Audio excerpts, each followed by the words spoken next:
So let's walk through arteries. Let's talk about what are the different kinds of arteries that we have in the body, because we have different kinds. Remember, again, if we look back at this picture, we look at the arterial side, the red side here. Again, remember, where we leave the heart, pressure is 120. And when we get into a capillary bed, it's down to 35. And those arteries are branching. There are different kinds of arteries along that pathway. So let's talk about those. We have elastic, muscular, and arterioles. Okay. Elastic arteries are just like what they sound like they are. They have a lot of elastic fibers and they're stretchy. Muscular arteries are just like what they sound like they are. They have a lot of muscle in them, so they can really control blood flow and blood pressure. And then arterioles. Now I will tell you, anytime we are talking about a vessel, oops, let me erase that.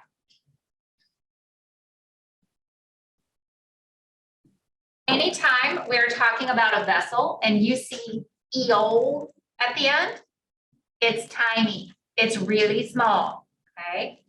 So arterioles are really small. Just like when we talk about veins, we're going to talk about different kinds of veins, and one kind of vein is a veinule. It's really small, okay? They're going to be the smallest. So let's start with our elastic arteries. These are really big, really thick-walled arteries because these are the ones that are closest to the heart. So examples of elastic arteries would be like the aorta, the brachiocephalic artery, the common carotid artery. These are coming right off the heart. It's where you have the highest pressure. You're also going to see in elastic arteries, they have a big lumen, so you don't have a lot of resistance, letting the blood flow through. And these get their name because they have a lot of elastic fibers. They have more elastic fibers than any other vessel in the body. And the reason for that, when they're elastic, it means that the vessel can expand and contract. And by doing that, they're acting like a pressure reservoir. So these are the ones that are closest to the heart, where, again, remember, if we think of a blood pressure, it's 120/80.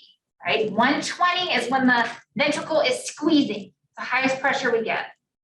80 is when the ventricle is relaxing back out. 120 when it squeezes, 80 when it relaxes. So right where that blood is being ejected, in the aorta and all the branches coming off the aorta, we have a lot of elastic fibers that can withstand that 120 down to 80, 120 down to 80. So they can just help to smooth the pressure a little bit. Okay, if you had a really,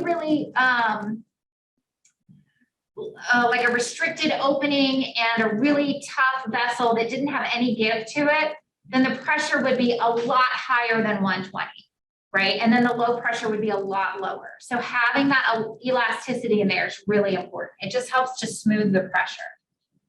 Now, there is a condition that we've mentioned called atherosclerosis. This is actually going to make the artery harder, so the elastic fibers aren't doing their job. And it actually causes high blood pressure. And it causes your vessels to get weaker, especially your capillaries. Now, as we move away from the heart, as we get farther away from the heart, as arteries branch, they turn into muscular arteries. So we say these are distal to the elastic arteries, so they're farther away from those elastic arteries. These are the ones that are really going to be delivering blood to different organs. They are more muscular because they are very active in vasoconstriction and vasodilation. So again, what that means is they are directing where the blood needs to go in your body. What organ needs more blood? Do your muscles need more blood? Are you working out? Well, then those vessels are going to dilate and you're going to pump more blood to your muscles. And you're not going to pump it into your GI tract. So this is why a lot of times they'll say, you know, you probably heard like little kids, you can't eat and go jump in the pool. You got to wait 30 minutes after a meal before you go swimming.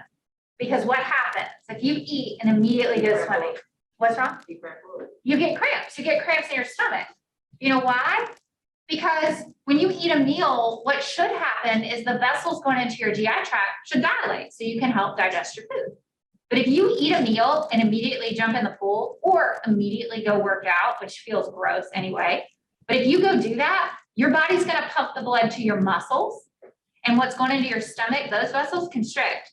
So guess what? Your food, it just sits in your GI tract, and it can lead to cramps. And it's particularly dangerous when you're swimming, because if you get a really bad cramp, it can cause you to not be able to swim very well. It can lead to drowning, right?